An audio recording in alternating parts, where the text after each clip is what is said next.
Is brought to you by Europe Car. Barry Sargent is with us in the studio. Barry, you've been doing a lot of work around the illegal miners, and there was further news coming out of it today that Harmony has suspended 122 of its workers. This is after earlier in the week 76 people died, illegal miners died, and at that it was also part of seemed to have been a action by Harmony to bring out they brought 294 criminal miners to the surface.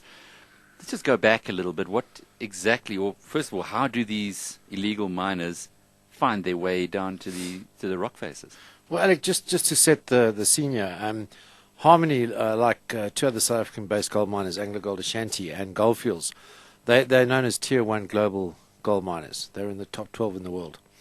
Harmony employs just under 50,000 people, including contractors.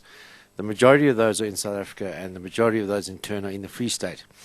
And within the Free State, Harmony's got 7 mining complexes: Bambanani, Joel, Masimong, and so on. And the point, getting down through the detail, is that it's got 40 shafts, 40, in the Free State. So, and a shaft is a place where a rock gets hoisted up and miners get sent down. So it's quite a big complex. 40, and they got 40 of those, you say? Yeah, the shafts can be used for different things, but yes, in general terms, yeah. And some of them go several kilometers deep.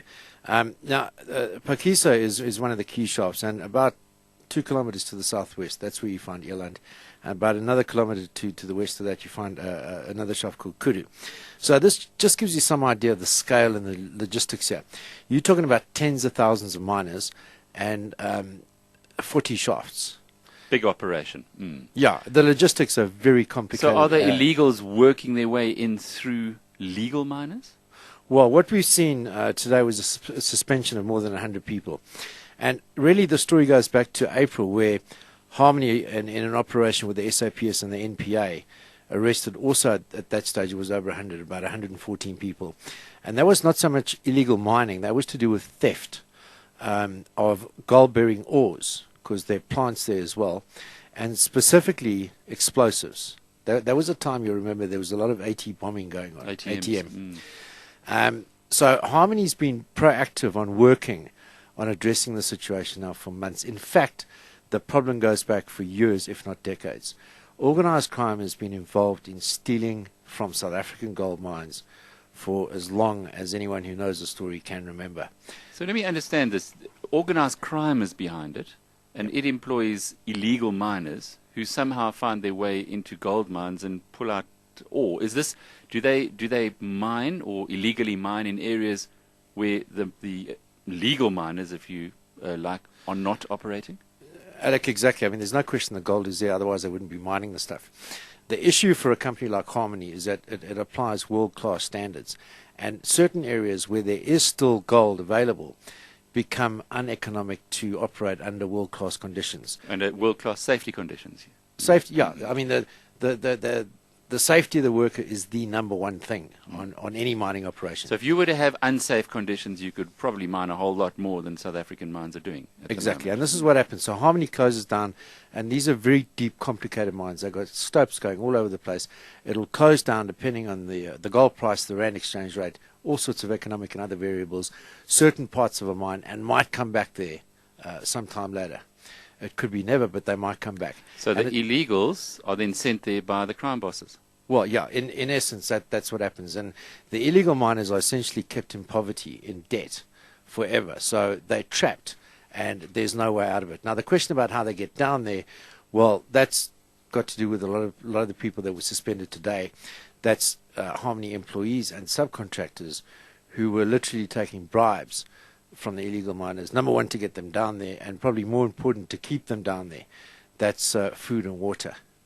We've heard this year already there were 20 people that Pan African Resources announced had died in Barberton, again illegally mining. They didn't even know they were there until they died, until there was a fire. Yes. Presumably Harmony didn't know that the nearly 80 people who died at the Eland shaft were there. Well, there's everything points to the contrary. If you take the scale of proactivity that Harmony's been applying, especially in the Free State. So why don't they get them out? Well, what I'm saying is the facts point to the fact that they didn't know about this. Mm-hmm. Yeah. The other mine you're talking about, that's a different type of mining area. It's a greenstone. It's shallower, and there are lots of tiny shafts there. Barry, as we're sitting here, is there a lot of illegal mining going on within South Africa? We haven't heard anything from Anglo Gold, for instance, which is much bigger than Harmony, and or from Goldfields Limited. Alec, in South Africa, it happens all the time at different levels and for different reasons. Quite often it's rooted out quickly, and the problem goes away and it's sorted. But then you have the organized crime, the syndicates moving into different areas, for example, the theft of explosives. In this specific instance, for some other reason, the Eland shaft, this one single shaft out of 40 in the Free State at Harmony, was targeted, and hundreds of illegal miners got down there. And it seemed to be a question of time, and ironically they snuffed themselves out by starting a fire. And you can imagine the death toll is probably going to rise to above 100. Where do these illegal miners come from? So far they've been identified as mainly South African and from Lesotho. So there could have been people who were retrenched on the mines in the past and then get recruited by the crime bosses. Yeah, these are people that know what they're doing. And do we have any idea what they paid relative to those who are working legally? Is it more or is it less? No. Well, one of the problems the illegal miners have got is that their food and anything they drink, which is palatable, they pay much, much more for that than what they would on surface. So it's one of the ways they're kept in a trap.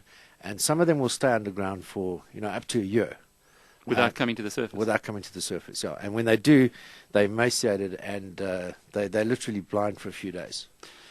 Well, organised crime in South Africa is an area that needs to be given a lot more attention. Barry Sargent, for his sins in a past life, perhaps focuses on that area in many respects. And this is one that now at least Barry has got attention from people. It's a tragic reason why, but at least there will be a lot of focus of attention on illegal mining and perhaps combating organised crime in that field. Exactly. Alec, I mean, the Minister of Mines was down at the shaft this week. I don't know if that's the right minister, but it seems like in South Africa we need something really monumentally big, dozens of people dying before it gets to the sort of national level and a minister reacts and gets out there. And then again, I say it might not have been the right minister. If you're planning a trip to Durban in the near future, get ready for change. Kawi Road is now called Problem Mkhize Road, and Imperial Car Rental is now called Europcar. But don't worry, Problem Mkhize